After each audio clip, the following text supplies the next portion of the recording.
Okay, I'm gonna go ahead and get started. Never really needed a microphone. My name is Lou Raiders. I'm your current president of Cherry Creek North Neighborhood Association. Several board members are here as well. Thanks to Doug McNaught, who volunteered every day he wishes he had. But he's our new webmaster, helped us launch our website. And does a really great job. A lot of other board members are here. Raise your hand, board members. Linda Barker, way in the back, is our vice president. And so thank all of the board members for a lot of the hard work that they do. And I want to just make a couple quick announcements, and then I'm going to turn it over to Matt. He'll go first tonight. I know it's a busy night. We got the Nuggets, you got the Rockies, you got the debate, but you're here. So you're with the cool kids. All right, so a couple quick announcements. Spring Fling is back. If any of you have been to a Spring Fling before, it's just a party, members, it's a lot of fun. Wayne and Leslie New are doing a lot of the heavy lifting on this. And are there any spots left, Wayne? There are a few spots. There are a few spots, so it's gonna be at 4 Mile Historic Park. It's gonna be a little Western theme, a little line dancing, or whatever you can manage in that regard. But it should be fun, so sign up, join us. And it's so great to have everybody back in person. We are doing hybrid meetings. So this is on Zoom as well, and it will be recorded. So those who can't make it can always watch it later. We have a YouTube channel, Cherry Creek North Neighborhood Association YouTube channel. We, thanks to Doug, we get these uploaded to our website, and we're really putting a lot of information on our new website. So please go there. Our goal is to educate you about what is going on, to answer your questions, to provide opportunities for you all to socialize and to be involved in the city governing process. So I want to also just have you put this on your calendar. Sip and Savor, which is always at the top of the board, is going to be on Thursday, September 14th. So just put that as a save the date in your calendars. And there are several people here, Dale, Rudolph, and Susan, have all these folks have worked on this for years, and it's a really, really fun event. We did send out some updates. Doug McNaught puts out our little Cherry Creek updates, the catch up. And I think there were some updates on the library. So the library is going to be repaired. It is coming back. We do have some information on the website about that. We just can't tell you when, but but the process has started. So hopefully we will get some dates for you really, really soon. Couple of other things. We're going to come back to this after our presenters tonight, but I hope you all got our little newsletter, which still comes in the mail. Nice hard copy. There you go. Thanks, sir, for bringing it.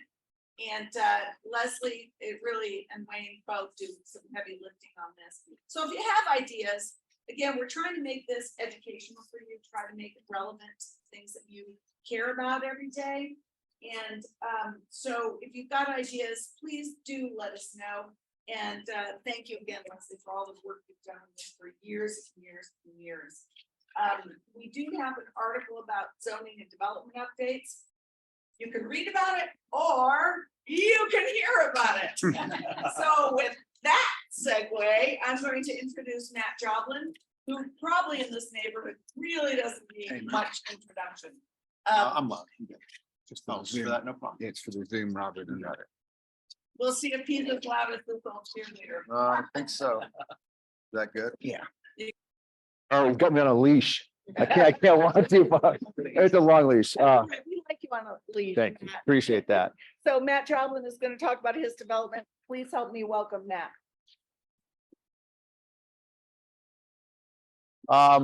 Thanks so much. I'm gonna trip on this. So Matt Joblon, CEO of BMC Investments.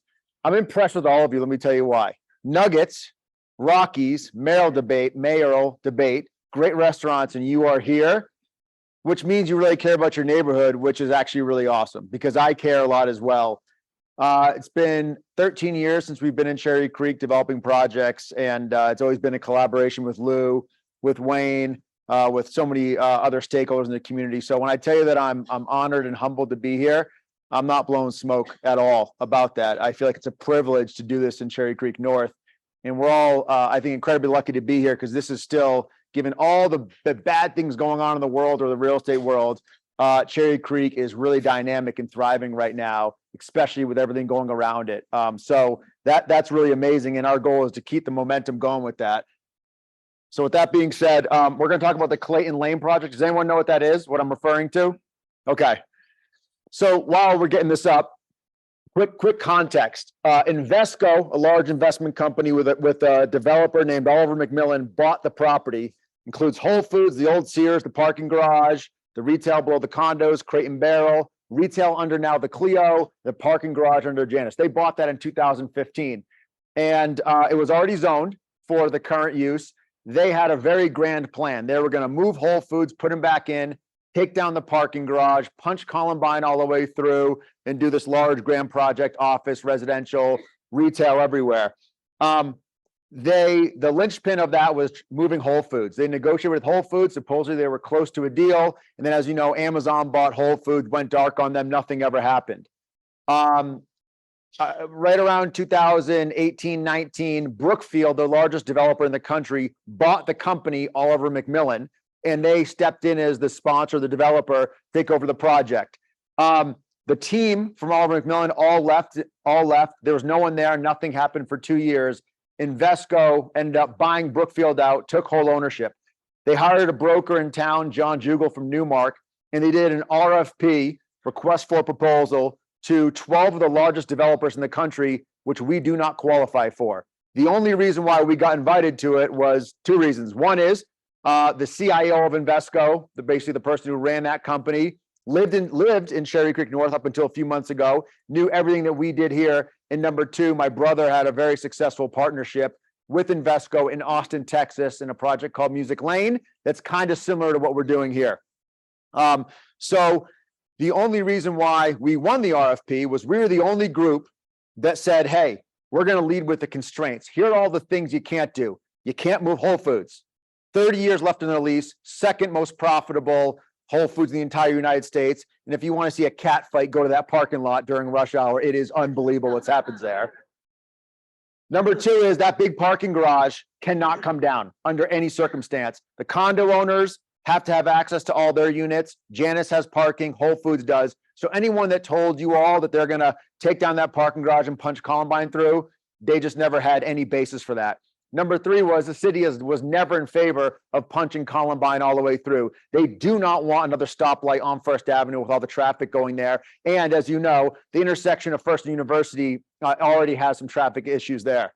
And then finally, we were really the only group that said, hey, what we're going to do is absolutely as of right within the current zoning. We don't need anything from anyone. We won't even ask for a variance. And we were the only group that gave them a very clear path to move forward as is without any hurdles. We didn't have to have something big happen to move forward. So they awarded the deal to us, which was, humbling in itself. So real quick, let's see here. No. I promise you, I'm like, is this off? The trick? Yeah. Where's if I turn it on? Oh, yes. I'm not a tech guy. I'll do it for you. Okay, can you just go through the next one?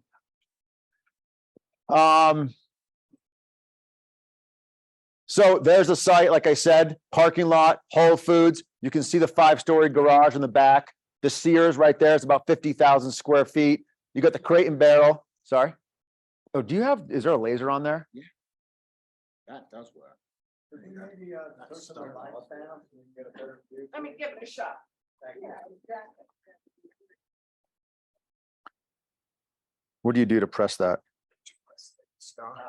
Star. Oh, okay.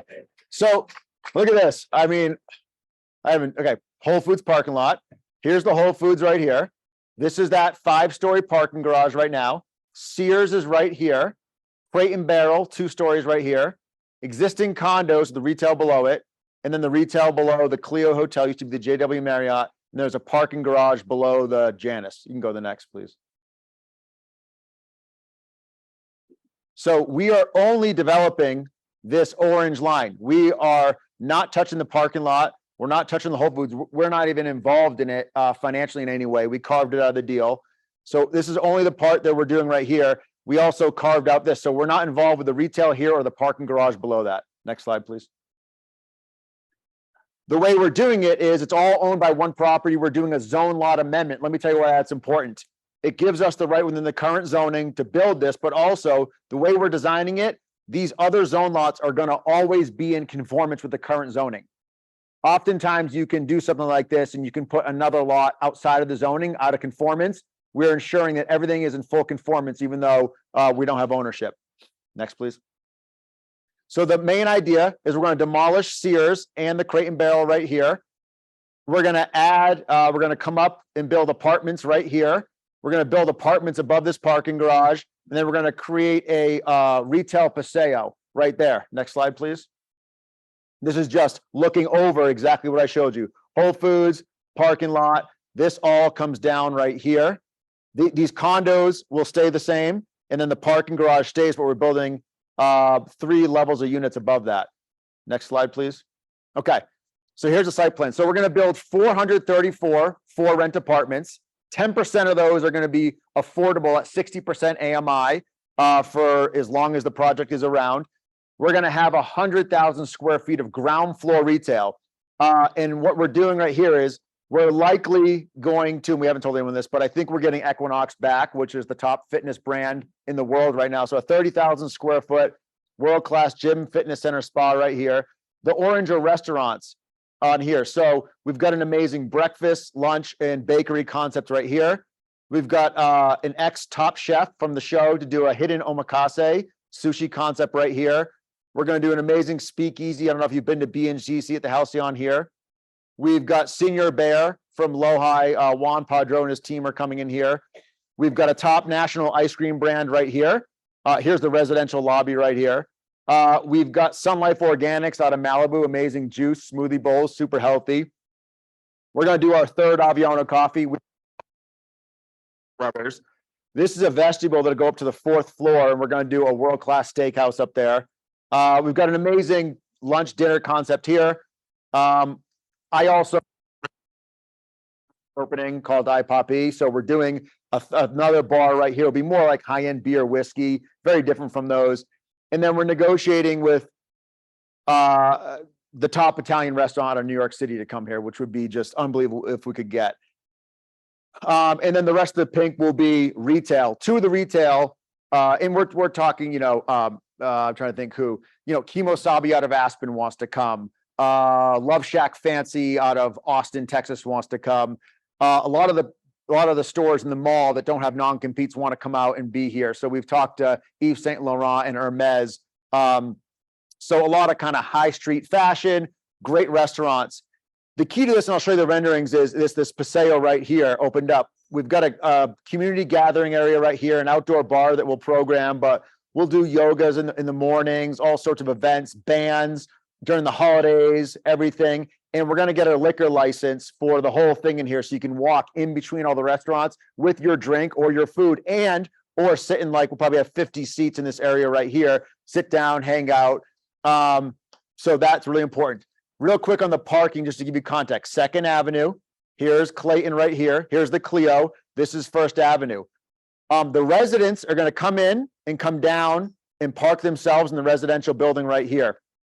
We're going to have like 2,000 parking spaces in this project when we're done. So we're keeping all the parking and we're adding another 400 spaces on top of that, that we're tying into it below the Sears building right here. As you know, we're involved with a lot of projects. And so in Cherry Creek North, and we've seen how people behave and act and what goes wrong oftentimes. And I am the kind of person that I'm talking about here, but You ever seen someone who's kind of clueless, doesn't really know their surroundings, and they're playing with their ticket for a half hour and trying to get out the gate, and there's like 50 cars behind you? That's me, by the way, okay? And by the way, I hate being put in that situation. And so we don't want to have that happening here. So we're going to do all valet just for the retail right here. We've spoken to the Hotel Clio. We're going to use the same valet company, coordinate to make sure the street is always clear, but the valet will be all for the restaurants and for the retailers right here to ensure we don't have a mess going inside and outside of the garages right there. We go to the next slide, please. So, okay, so this is currently right now on the kind of the loading dock of the Sears. Right here is Crate and Barrel. So you're looking northeast right now. So you can see the condos right here. This is actually self-storage for the condos. We're going to give them money to tear this down so they can actually have a nicer experience. But I'm going to show you a rendering now from this location. So we go to the next one. Oh, it's tough to see. Yeah. It's tough to see, but basically here's that outdoor bar, this big courtyard. We're standing in the patio of the Italian restaurant, the coffee shop right here. That's a little bit better. Every single storefront, there's going to be 37 stores and restaurants, has a different facade, a different material, a different height, a different plane, different type of glass. So it's going to look like it's been there for a longer period of time. It's not going to look inauthentic, which is really important to us. So every single store is going to have its own brand, its own signage, which is really important. Unlike, and we did St. Paul collection, but some of the storefronts are the same for the same brand. And I don't love that. I think it looks kind of generic, and that's not real placemaking. We'll probably have 200 plus events per year paid for by the project for the entire community. This is all completely opened up to the public. We go to the next one. So again, we were standing right here before. Now we're standing kind of right here in the actual loading dock, looking this way. There's that can be our office building at 200 Columbine, and this is the parking garage that currently exists. We go to the next slide. Here's a great thing. That ugly parking garage, we are reskinning the entire thing. It's going to look like a residential building, so you're not going to see that crappy blue steel or that won't look like a parking garage ever again. In fact, that's this over here. But lots of trees and landscaping, all outdoor covered patios, heaters built in everywhere, lots of trees with cafe lights, beautiful lighting. We'll have music playing all the time in there as well, both piped in, and then we will have live music. We go to the next one. So this is where the valet is going to be. So right behind this, over where I'm standing, is the Clio Hotel Valet. So here are the condos. So we're on Clayton Lane and we're looking west. This is where you get off from the valet. We go next. So this is where you're going to get off the valet. Restaurant right here, outdoor patio, retailers right here, existing condos.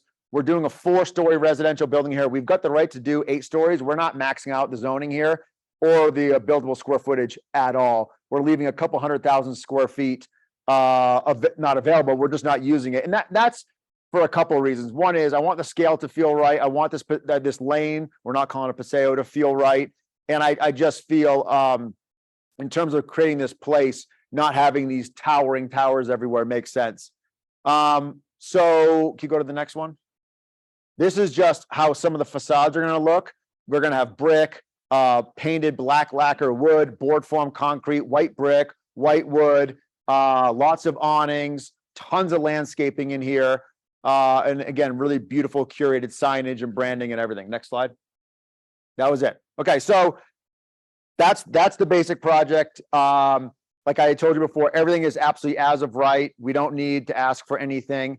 I think the goal is to get a shovel on the ground in the next 15 months.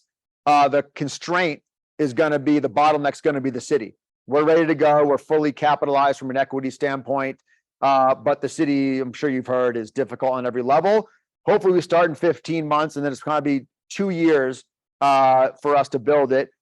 We're working on logistics now. We're going to have 2 different cranes, which is good because it'll allow us to go faster. We're going to have 3 different pick points, so we're not going to stress one area of Cherry Creek. I want to make sure from a logistics standpoint, we're thoughtful about minimizing disruption. So that's the high level plan and idea. We're working on exterior renderings of all the different angles of the building, which we'll come back and show you. But I just wanted to get out ahead of this with you now, share it, and happy to answer any questions you might have. Yeah. Sure. Well, everything we're doing is for rent. So we are gonna put apartments, yes, above the parking garage. Eight stories, 110 feet within the zoning.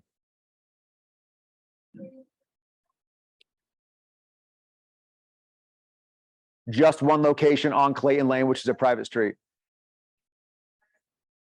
So we obviously have a lot of experience. Great question, by the way. Great questions.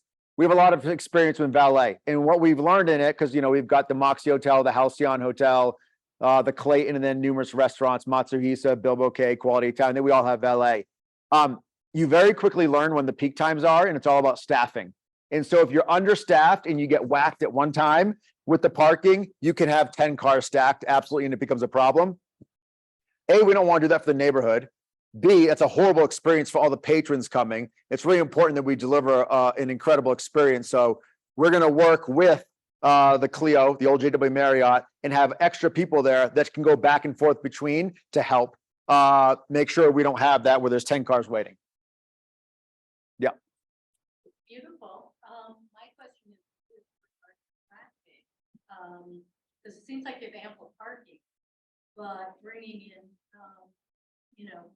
that much more traffic into the area on the surrounding road seems to me, what plans are in the works to manage the traffic? Yeah, great question.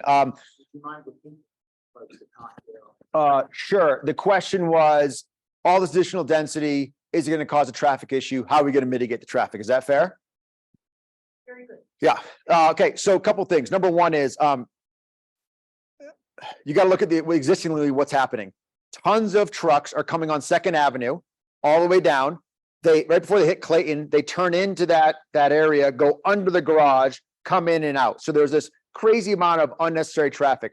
We're getting rid of all that. No service trucks are going to be on 2nd Avenue. They're all coming off a service avenue, off 1st Avenue, that is controlled by bollards that service trucks and valet only. So we're taking all the service trucks and we're condensing all the back of house. Whole Foods, Sears, what it used to be, Crate and Barrel, all the furniture stores. We're consolidating that under the current garage that comes off 1st Avenue now. And we're only going to allow on our project certain times for trucks to come, which we have the right to control. So that's going to make a massive impact. Secondly, is that there's about the same amount of retail right now. You've got Crate and Barrel is 37,000 square feet. Then you've got another 20,000 square feet of furniture stores. There's another one coming in there. And then you have all existing furniture. All existing retail on 2nd Avenue. We're not adding that much more retail, although I do think there'll be more people there. And the valet itself is going to help control all of that. Number 3, by having this many residential units on the property, I think it's going to help Cherry Creek. Cherry Creek does not have enough residential units. Let me give you a stat. There's 350,000 square feet of new office space under construction in Cherry Creek North, 100% pre-leased. That is 2,500 new employees. Now, maybe it's a little bit less because some of them are just expanding companies, but every time there's not enough residential units and there are not in the core, people are driving in and out and that's causing the traffic. And to have residential units where people can live, work, play, and stay and go to work, actually, that's the idea of how you reduce the traffic. So 1 is the valet, 2 is service truck management, and 3, having more residential, I think helps overall in the community. So that sounds good, but right now it's going up and down the street, Madison, Columbine, Clayton, it's and part of it is a lot of construction, but it's very difficult to get up and down those streets. Yeah. Do you know what part of the other problem is? Well, I don't know, but has there been any thought given to making the streets one way? No. We're gonna take one more question unless you want to take that, but I got to move us along. And I think there was a question over here. Yes. Sure. Why did you decide to apartments versus condos? Great question. Why apartments versus Yeah. condos? The condo laws are still pretty rough from a litigation standpoint, number 1. Number 2, from an investment standpoint, we're just not condo developers. It's really tax inefficient, number 1. Number 2, in a market like Denver, when the market turns, the condo market turns off. It's a very risky proposition. And then again, the litigation. So I just don't believe long-term in condos. The other problem with it too is when you sell condos potentially in a market like this, A lot of people may buy a condo but never be here. And that may be enticing to some people, but it could leave a dark building. And I think that actually hurts the vibrancy of the community as well. So there's a place for condos projects for sure. There's definitely a need. I think it's on a smaller scale to build 434 condos for sale.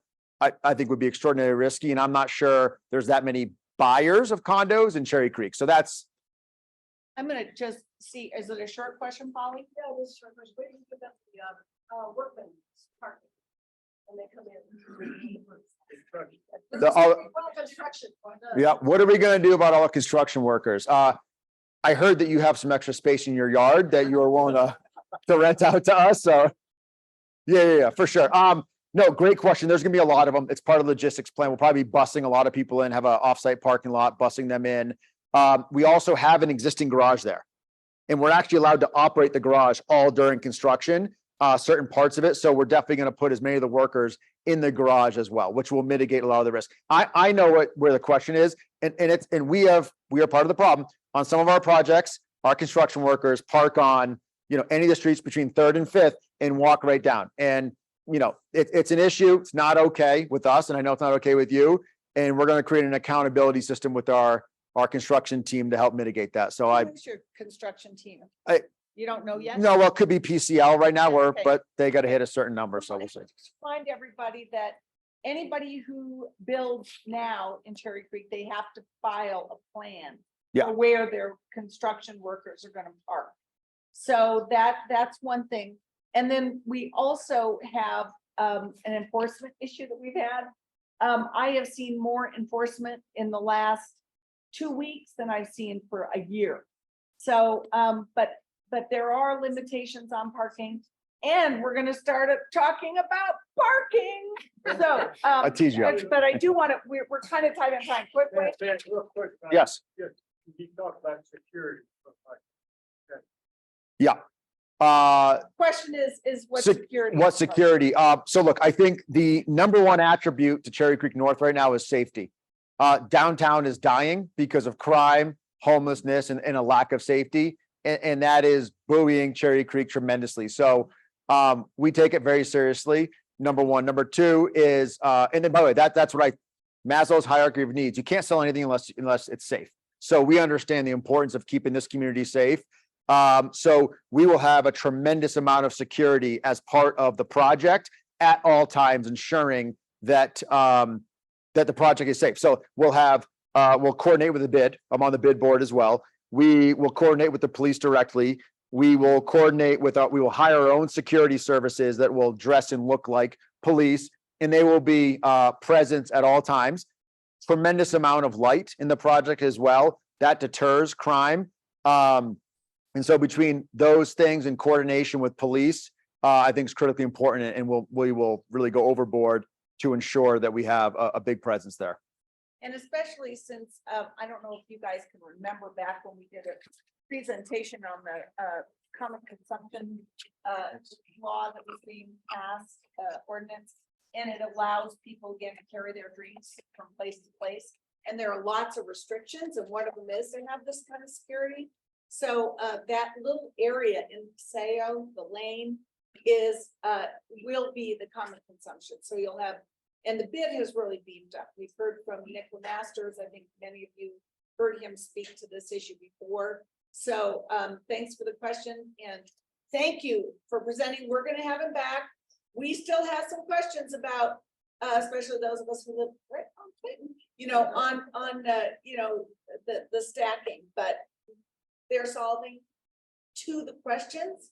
So keep the questions coming, because there's no such thing as a dumb question. We want your feedback. And but I tell you, this development team is also it is easy for me as the chair of the zoning committee to talk to them and say, I need a good neighbor agreement that says that if you have an outside patio, like I have Poppy, we just finished signing that the other day, that says at this time of night, no music outside, everything has to go inside. We don't care what they do inside their establishment. We're not trying to run their business. We're just trying to protect the neighborhood. from noise concerns. So I'm sure we'll have more conversations about this. You also have to be cognizant when you're doing development to take care of your residents who live right above it. So sound has been a concern, but this development team has been the best that I've worked with for the last several years. So Thanks, everyone.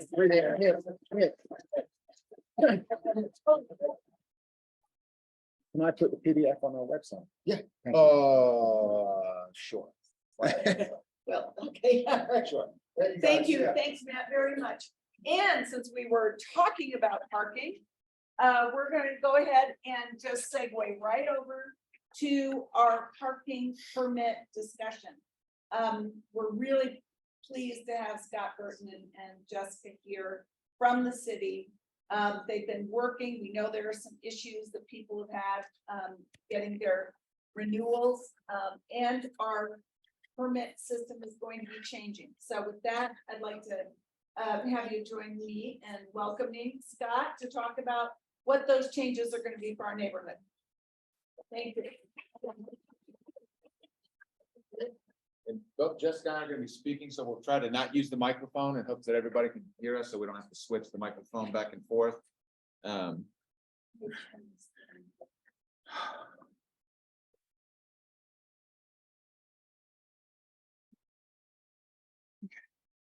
You should be able to, just if you put it on your lapel, it will pick it up from her Okay. as well. Okay, sure.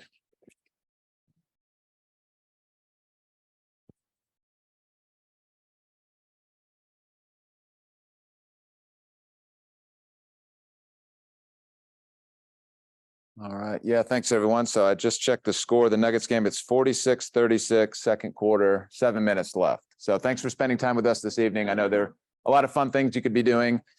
In addition to the Reds game and the Nuggets game, there's also the National Association of Transportation City Officials. And that conference is here in Denver this week. So I'm sure that's been on the top of your mind as well. But we are here to talk about two things.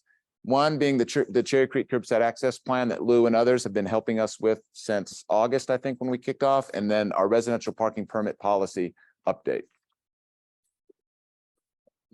Yep, go for it.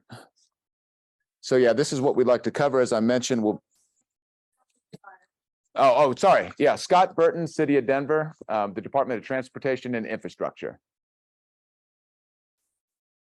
So yeah, we're here to talk about two things, the Cherry Creek Curbside Access Plan and our residential parking permit policy update. In terms of the Cherry Creek plan, we'll be providing a little bit about the data that was collected in advance of kicking this project off back in August, a little bit about the challenges, user groups and generators, and then goals and recommendations, and then we'll discuss next steps at the end. Next slide. So the residential parking permit, here's some of the key changes. So we've been working on this effort for about 2.5 years. We had a public hearing on May 5th, so a couple weeks ago. So this project is in the process of wrapping up, but just wanted to provide you some highlights, some of the more significant changes associated with our residential parking permit program. Most notably, we are proposing to expand permit eligibility, apply permit maximums, introduce the flex parking permit, and then establish residential parking permit fees. So when we talk about expanding permit eligibility, there are really two thresholds that we're establishing. One is 20 addresses or less if you're on the block rule. So everybody in Cherry Creek today, your permit is only valid on the block that you live on. So under those conditions, under the block rule, that's what we refer to that as. In order to be eligible for a permit, your building or your development would need to be 20 addresses or less. Today, it's 9 units in case you're curious. If there's an area permit present, which is what we are currently proposing here in Cherry Creek, that threshold will be 50 addresses or less. So if there was an apartment or a condominium building within our area permit and they were 49 units, they would be eligible for residential parking permits. The applying permit maximums, so off-street parking, that's the influential factor with this one. So what we're trying to do here is, in order to expand permit eligibility to larger buildings and be more equitable, making sure that we're accommodating all users, we're applying permit maximum. So if you have off-street parking, if you have a garage, if you have a parking pad, if you have a driveway, you'd be eligible to obtain 2 parking permits. If you do not have an off-street parking option, you'd be eligible for 3. And then we are looking to introduce the flex parking permit. So this permit would replace the guest permit. So one of the things that we've heard over the years is that the guest permit is inflexible, hence the name, the flex parking permit. The guest permit cannot technically be used by a resident for one of their vehicles. It cannot be used by a nanny or a service provider. Not technically, I'm sure that they get used that way often, but they technically can't be used like that. So the flex parking permit, it provides the opportunity for second homeowners to obtain a permit. Residents can use it on a third or fourth vehicle, and then service providers and nannies could use the flex permit as well. And then we are looking to establish residential parking permit fees to simply recover the cost of administering the program. We spend about $1 million a year on the residential parking permit program, and we're just looking to recover costs. It's not a revenue generator. So the fees here would be between $20 and $25, depending on if you're trying to obtain a vehicle-specific parking permit. So those are the permits that most of you likely have. Those are the ones that are associated with your vehicle's license plate. Those would be $20 a year. And if it's a flex parking permit, because that would be a hang tag that would be mailed to you, it could be transferred between vehicles, that would be $25 a year. Next slide. Scott, before you move on, can you go back to that preceding slide? The off-street parking available, so two permits per address. Correct. Those are the specific for the car. Correct. And for the license plate, so 2 permits per address, plus we can also get a flex parking. It would be a combination of the two. So you would get to decide, you would get 2. So it could be 1 vehicle specific and a flex, or 2 vehicle specific and no flex. So the max, okay, 2. So correct. We're Yep. gonna go, you guys, we're Yep. running a little short. We're gonna lose Scott, so I'd like to do the presentation first, and then we'll take questions to the extent that he has time. We can go back to the slide when the time comes. Yeah, Yeah. and we'll try to help get some questions answered. But yes, go ahead, Scott. So as I mentioned, we had a public hearing a couple weeks ago. We're in the process of adopting those rules and regulations that will likely take place by the end of the month. And in case you're curious, these recommendations are the same ones that we presented to the Cherry Creek Steering Committee in October of 21. So they haven't really changed much by then, since then, or not at all. We've just been working through some internal logistics between now and then. And then I'm going to turn it over to Jessica. She's going to talk a little bit about our curbside access plan. Thanks. I'm Jessica Hernandez. I've been working with Scott on this. I am a consultant. I work for Consor, but I'm also a transportation planner. And we've been supporting, so that was the residential parking permit program that is citywide, and this is specific for Cherry Creek. Scott's team has done about 15 curbside access plans throughout the city. They're usually neighborhood based. We did do one that was area based a few years ago here in the Cherry Creek North Bid. It started in 2010, and they are usually implemented really quickly. So you'll see all of these recommendations, many of them that are going to change curbside restrictions are going to be implemented probably this coming spring in 2024. So it's a really fast moving program and really responsive as well. And the whole point of it is to really address what's changing. So, and also to make sure that all the parking spaces are used to their best use, whether it's to support neighborhood access or to support, users that are coming, visitors that are coming to the neighborhood. And we have been working with a stakeholder working group for a while. Lou is on it, a few of you that I recognize in here. And so we've been really trying to get as much input as we can. So next slide. Speaking of which, so we've already gone through the process of collecting data, initiating the program. I think we've had 3 or 4 different meetings with the stakeholder working group now. And we're kicking off right now is to get input from everybody. And we're going to be coming back, you'll see at the very end, with a survey, and there'll be a lot of opportunities for feedback that we'll take into account and try to modify what we're doing by hearing it.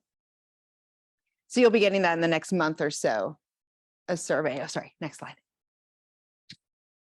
So this, everybody kind of knows it. It's really small, but basically the blue that you see that's the bid where there's 2-hour paid parking. Some of it is 3-hour paid parking. And then up north, that's where you have your RPP. And then as you go out to the east, there's a lot of unrestricted parking. And we do this because, as you'll see on the next slide, when we go and we collect data, And this tells us how many cars are parking. So like what percent parking occupancy there is. We understand by the different types of curbside restrictions, how much they are actually being used. We collect at 5 a.m., which I don't think any of you would want to do, but my staff did. We go out and collect how many cars are out there. And this really tells us who's parking overnight. It tells us a lot of residential parking demand. And you can see there's just not green in this is less than 65% occupied. I'll tell you the other colors in the next one because you can't really see them here. But this means that there's very little parking on a lot of the streets at 5 a.m. So next slide. This is at noon. And I think that this is what a lot of you have experienced. So the yellow, if you can see it, it's kind of hard to see in this light. That's 65 to 75% occupied. 75% or more is that red that you see. So the bid is really full. You can see a lot of where the offices are kind of out east, and then it starts to push up into the residential neighborhood to the north. And then we have one more that's at 7 p.m., which is pretty similar, except for you see some of the office use goes down.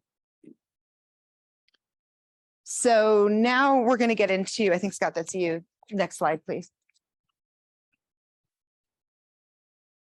Who our users are. Yep, thank you, Jess.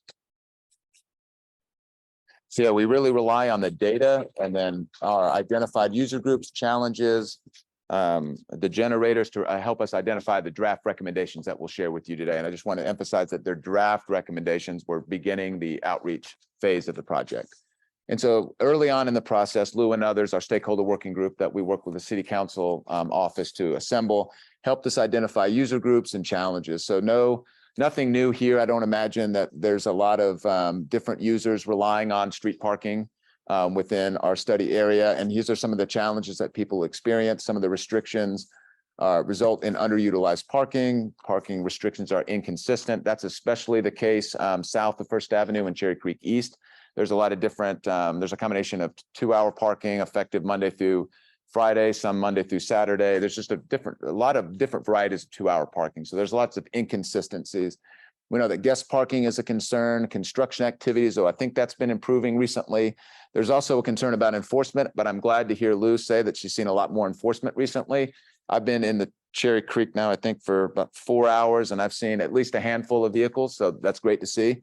Let's see, next slide. And I'll just mention on that previous slide too, sight distance was mentioned as a concern. So when we mention sight distance, we're referring to visibility when you're exiting an alley or when you're turning at an intersection. And then no news here. We know that Cherry Creek is a popular area. There's a lot of generators. People are coming down here daily for a variety of reasons. And so these are some of the draft recommendations that we've developed in partnership with our stakeholder working group.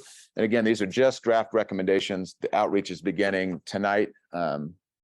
So I'll highlight a couple of these. So one of them is we're going to implement a flex zone. This is really just relevant in the commercial portion of the neighborhood. This flex zone is a combination of loading and short-term parking. The locational updates, we have a slide that goes into that in more detail. One of the changes we did make to these draft recommendations based on some feedback that Lou passed on is this third bullet point here, modify parking hours of operation 8 a.m. to 7 p.m. to 8 a.m. to 9 p.m. in paid areas. That used to say in paid and non-paid areas, but based on feedback received, we already made that adjustment to the plan. Improving daylighting at alleys, intersections, and driveways. Looking for opportunities to add more unrestricted parking to accommodate more users. And then we will be looking to convert some of the residential parking permit only spaces to 2-hour parking. Introduce no paid parking zones, parking zones to provide additional passing opportunities, just again, with safety in mind there. Let me highlight a couple more. Let's see, one important one for Cherry Creek East is just continuing to work with Cherry Creek East as that area continues to redevelop and identify parking recommendations as necessary. And then explore the feasibility of including Sunday in the paid and potentially non-paid parking areas within our study area. Next slide. So this graphic here illustrates, is a sample of what that graphic that we showed earlier would look like. So this is a slice of our plan, if you will. So this concept here, I'll start in the upper left-hand corner. We have unrestricted parking. We would have that on the avenues, let's say on the north side of the avenues to create some predictability. You'd have some permit-only parking spaces On the same side of the street that they're on today, there would just be fewer spaces. The rest of that would be converted to 2-hour parking, but permits would still be valid in those areas just as they are today. In the paid parking areas, those 3-hour time limits, we'd be looking to extend the paid parking time to 9 p.m. instead of 7 p.m. And then permits again would continue to be valid in the 2-hour and the resident only parking areas. We would be providing some more daylighting or some new additional no parking space at driveways that are mid-block just to facilitate that passing. And then I mentioned flex zone, that really just that would just be something that would be implemented within the bid. That would be a combination of loading and short-term parking. Next slide. So when I mentioned the locational updates on that slide that summarized our recommendations, this is what I was getting at. So the let's see, I'll start with the permit only parking. So some of that would be removed.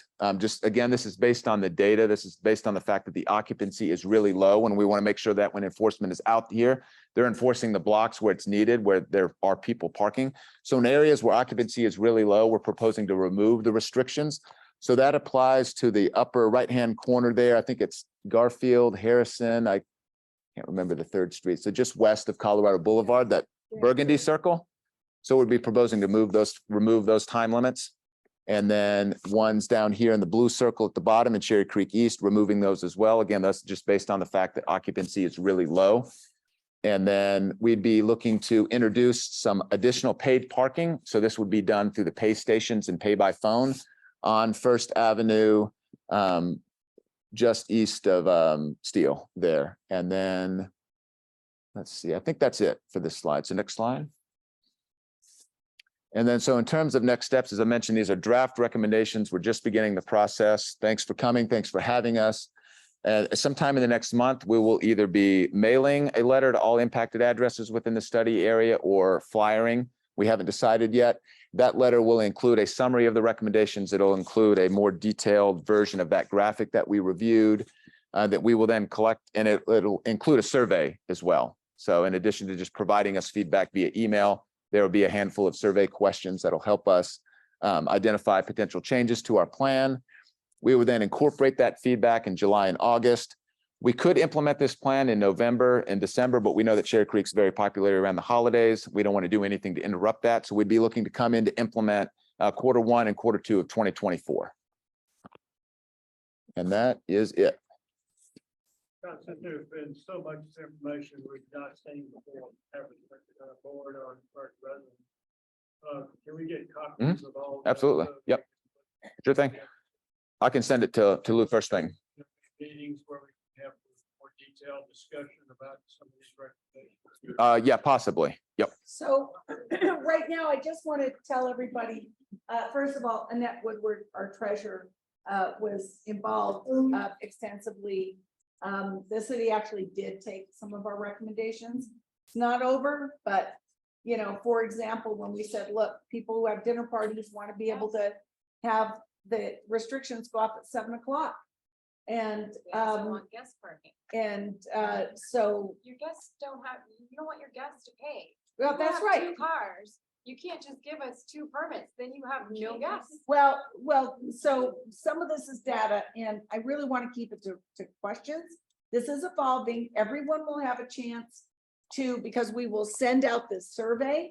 We will get it to you. If you're a member of, and we've got your email address, if you get the emails, please make sure we have your email so we can send it out. We will also be posting it on our website. Take the survey, and then you can you know, tell them what you think works and doesn't work. I was pretty shocked when we went through a lot of the details on parking, because I thought, oh no, it's always busy on my street. And you look at them, well, I guess maybe it really isn't. The data is the data. So I think this will be evolving, but yes. Is this information available somewhere? I couldn't read most of it. Yes, we will have this all up on our website. We did have Scott here before. It was probably a year and a half. It's been a while. ago. Yeah. But so a lot of these recommendations, we did another article. We had it on our website. Some of these same things were actually included in that information we've been pushing out. Yes, sir. This, I understand we got this email meeting tonight. It said proposal, this is a proposal. Correct, right, yep. Okay, the other question I have is, I understand it's gonna be from Fourth to First, from Madison to University, is that correct? What's gonna be from Fourth to First? This permit from Madison. Oh, that's the area permit? Yes, I should have mentioned that. Yeah, that, I don't have it that graphic, but that sounds right. Yeah, roughly. Correct, not at all. No, And it hasn't before. no. It basically follows the boundaries of where the permitted parking exists today. I'm gonna have him for 6 more minutes, Susan. Why, I participated or I was listening to that conference call we had. And, my biggest question is, why is this needed? Which piece? So there's two pieces in my mind. Parking have you in Cherry Creek North residential area. I'm not talking about the area in the bid.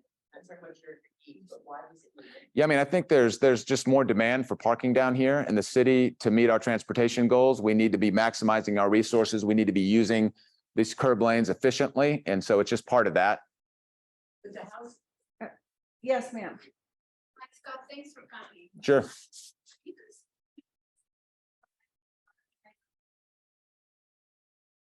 Yeah, that's something. Yeah, that's a great comment. And if you have any suggestions in terms of where those should be placed, please let me know. Yep, that's a relatively easy thing for us to do. Yes, sir. Anything about this, not more permit that we need, period? North of Fifth, on Fifth. No, north of Fifth, yeah. Between Fifth and Sixth. One of those. Oh, on the far right-hand corner. Correct. Yeah. Not- Correct. Yep. If there are, yeah, you're correct. Yep, just in that far right-hand corner, Harrison, Jackson, Garfield. Sir. Thank you, yes. Hi, Scott, thanks for coming. One of the things you had up there was we were gonna delete reserved parking between Second and Third on Monroe and Garfield. What happens to those reserved, I think, is there gonna be open parking or 2 hour? It would be 2-hour parking, correct? But it's still permitted. Yes, permits are still valid and all those. So the most common type of permitted parking in the city is 2-hour parking or 3-hour parking or 1-hour parking, where residents are issued permits to park on that block in those time limited areas. That is the most common type of permitted parking that we have. The residential parking, the resident permit only is relatively unique. One more question, sir. So if you're a homeowner, but your primary residence in another county, you get the You would get a flex permit. Correct. Yep. Correct. And that's been true for a long time. It also has been true for like 10 years that you only get one permit for guests. And a lot of us who've lived here forever have been getting two. So that's going to be a change. I think I need to respect Scott's time. He needs to leave. One quick. I just want to make a comment, you know, on the data part, Oh, gotcha. Yeah. That's great. And Thank you. it works downtown. Quick. Last question. Between First and Second on Cook, there's a new apartment building supposedly going up on the west side of the street. Is there Okay. gonna be any changes because of that? There could be. Yeah, I'm not aware of that one, but we can certainly take that in consideration when we're drafting our plan. Okay. Okay. What you said, Cook, First to Second? It's where also the UC Health. Oh, okay. Gotcha. Okay. So real quick, I'll just mention, please, with any other questions, comments, email parking.operations@denvergov.org. Okay, so I need to get Scott out of here. We ran over a little bit on Matt's presentation. But it's great that the city provides some people and we will be pushing out this survey. So please do watch for it, stay engaged. And we'll get the detailed slides up. They're not always easy to wade through. So we will try to have Scott back, even if what we do is try to have another, maybe a Zoom call on this particular topic. But let's give Scott a hand for showing up and. Thank you. This PDF on our site, Henry? Can we Yes, put that yes, PDF yes. on our Oh, sure. website? Yeah, absolutely. You can also email scott.burton@denvergov.org. We'll have that on the, on our, BURTON. I'll put it on the, we'll have that on the website as well. And just know that this is evolving. So let's all stay engaged. Couple of other quick comments that go to one of the articles that we had in the newsletter, which is issues about zoning and development. And we do try to bring the developers to speak to you. But there are a couple of developments where the zoning committee has been doing a lot of work, working with a couple of developers, and frankly, just had a couple of very comprehensive outreach to the Laurel. This is the project that, I don't know if you could pick the St. Paul. I'm gonna pull this up. So there've been 2 filings for upzonings that that Cherry Creek North, first at the zoning committee level, and then at the board level, where we have taken basically taken the developer to task on this and said, we don't want to support any upzoning. One was a CMX 5. This would be right on First Avenue where Zadie's was, you know, the pride I'm talking about. That's a CMX 5. It could go to 5 stories. They want to go to 8. We've met with them several times. We've taken official position against that rezoning. If they want to use the cap A affordable housing and go up using real affordable housing to, again, maybe we could have a teacher that works at Bromwell be able to live in the neighborhood. But otherwise, we're not going to approve upzonings. We've already been upzoned. And the other that has a lot of attention right now, especially for folks in the Laurel, would be the property, the Piatti's property. It's called St. Paul Place, Cherry Creek. I wonder, could somebody turn that lights off just on that, see if we can get a better visual on them? If you can't see it very well, but this proposal with the Laurel would include going from 5 stories to 8. And then they want to tear down. Some of you have heard this is a project they were calling the Waldorf. And we've come out against that because we believe that going through an upzoning, which we did back in 2010, 2014, we did the bid upzoning. We're already, most of the neighborhood is GRH3. So, Annette, would you mind flipping back on the lights for me? Thank you. So we have done a position paper, which will be up on our website within the next couple of days. I've delivered already to the city. I've talked through this with planning. The position paper talks about those 2 particular projects where we have officially opposed them, but we are going to be trying to do more outreach into the neighborhood and get more people to sign petitions opposing these upzonings. So Linda has a petition here tonight on the, and so does Dale Rudolph.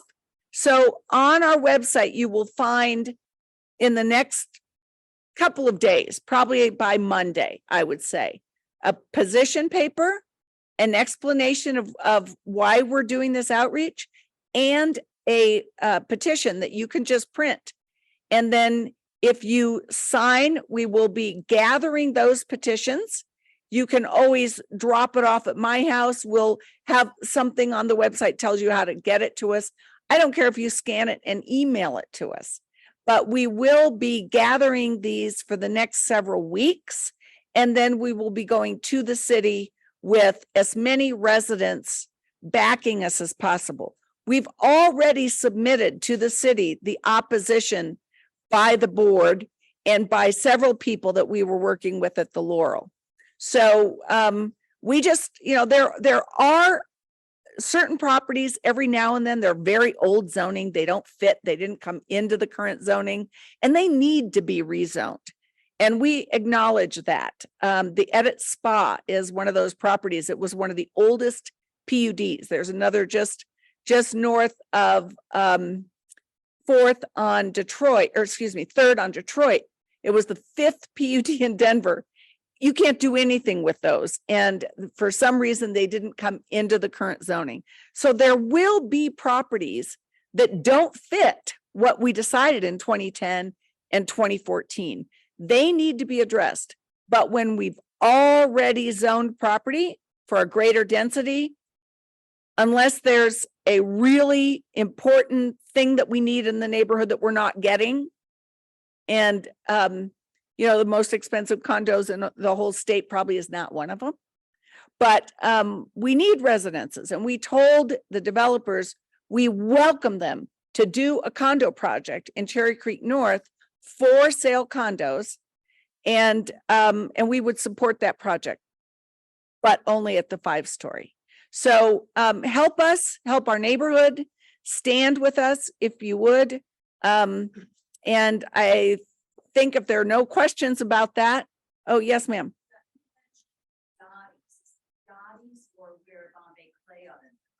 All of it. It's that whole north side of the block. I'm sorry that this did not translate well. I just got that image this afternoon, so I wanted to show it to you. It will be on the website. You'll get a better look. It's very, very, I mean, they don't even say that they have to get rezoned. So they say it's going to be from 8 to 5, but they're a far cry from getting that approval. So the image they're showing assumes they're going to get approval for an 8-story zoning. And we just don't think that's going to happen if we can avoid it. There was one other question and then we'll wrap it up. Yes, ma'am.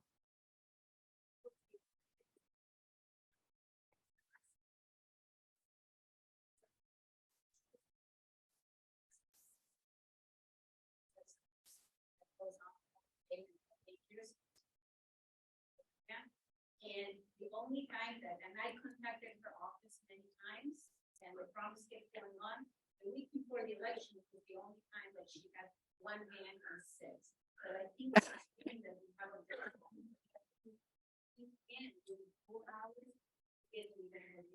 We have heard that, and of course we've had racing on 6th Avenue. So one last question, sir.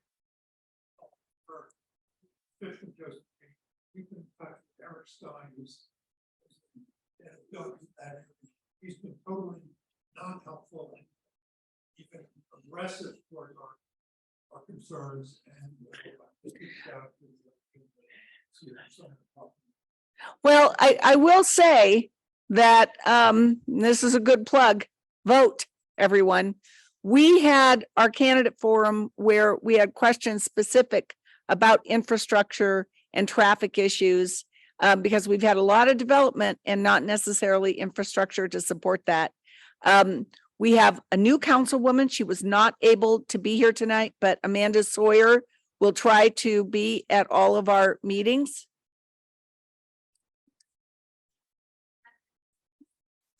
Well, and then we're going to have a new mayor, and there are only so many things council people can do.